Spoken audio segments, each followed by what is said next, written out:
Sans doute l'un des bâtiments les plus connus au monde, le siège de l'ONU à New York. C'est ici que les 193 pays membres de l'organisation créée en 1945 sont censés résoudre pacifiquement leurs contentieux pour préserver la paix, la sécurité et la justice internationale en accord avec la Charte constitutive des Nations Unies.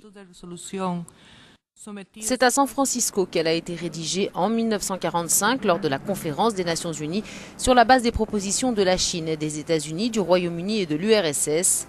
Elle est adoptée à l'unanimité le 25 juin après un vote présidé par Lord Halifax. C'est maintenant mon devoir, mon honneur et mon privilège en tant que président d'appeler au vote et à l'approbation de la charte de l'ONU. La charte sera signée le lendemain mais n'entrera en vigueur qu'après sa ratification par les États signataires. Cette condition est remplie le 24 octobre 1945. L'ONU devient une réalité. La Charte des Nations Unies donne lieu à la création des organes de l'ONU, dont les principaux sont l'Assemblée générale, organe délibérateur, décisionnaire et représentatif, le Conseil de sécurité, principal responsable du maintien de la paix et de la sécurité internationale, le Conseil économique et social, qui coordonne les politiques économiques, sociales et environnementales et de développement, le Conseil de tutelle est lui chargé de l'administration des territoires placés sous la tutelle des Nations Unies.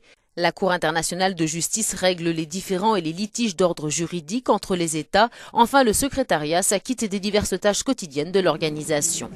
La Charte des Nations Unies établit aussi les principes qui régissent les relations internationales. Celui de l'égalité souveraine des États membres, leur engagement à s'interdire le recours à la force contre l'intégrité territoriale ou l'indépendance politique de tout État et leur devoir d'assistance aux actions de l'ONU.